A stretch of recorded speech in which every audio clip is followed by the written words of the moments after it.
దివంగత మాజీ ముఖ్యమంత్రి టీడీపీ వ్యవస్థాపకుడు ఎన్టీఆర్ కుమార్తె కేంద్ర మాజీ మంత్రి దగ్గుపాటి పురంధరేశ్వరికి తెలుగు రాజకీయాల్లో మంచి క్రేజే ఉంది.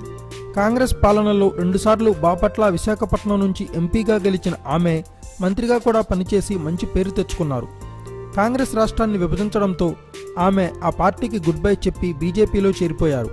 బీజేపీ నుంచి రాజంపేట లోక్సభకు పోటీ చేసి ఓడిపోయాక ఆమె కాస్త స్తబ్దుగా ఉన్నారు. కొద్ది రోజులుగా పురంధరేశ్వరి వైసీపీలోకి వెళ్లిపోతున్నారని ఒక్కటే వార్తలు మీడియాలో హల్చల్ చేసేస్తున్నాయి. జాతీయ మీడియాలో సైతం ఈ వార్తలు ప్రముఖంగా ప్రచురితమయ్యాయి. వైకాపా నాయకులు ఆమెతో టచ్లో ఉన్నారని ఆ వార్తల సారాంశం. ఈ వార్తలపై ఆమె కాస్త లేటుగా స్పందించారు.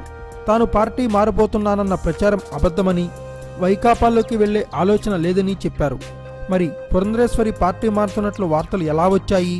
ఇప్పుడు ఈ ప్రశ్నల వెనుక ఆసక్తికర సమాధానం కూడా వినిపిస్తోంది. ప్రస్తుతం ఏపీలో ఎమ్మెల్సీ ఎన్నికలు జరుగుతున్నాయి. ఈ ఎన్నికల్లో వైసీపీ బాగా వెనుకంజలో ఉంది. ఈ క్రమంలోనే పురంధరేశ్వరి తమ పార్టీలో చేరుతున్నట్లు జగన్ అండ్ కోతో పాటు వైసీపీ ఆడిన మైండ్ గేమ్తో ఇదంతా భాగమన్న సందేహాలు టీడీపీ వర్గాలు వ్యక్తం చేస్తున్నాయి.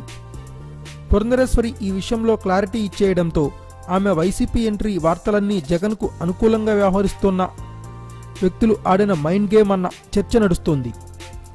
వైసీపీ అనుబంధ మీడియాతో పాటు ఆ పార్టీకి అనుకూలంగా వ్యవహరించే కొన్ని వెబ్సైట్లు సైతం పురంధరేశ్వరి వైసీపీ ఎంట్రీ వార్తలను పదే పదే రాశాయి.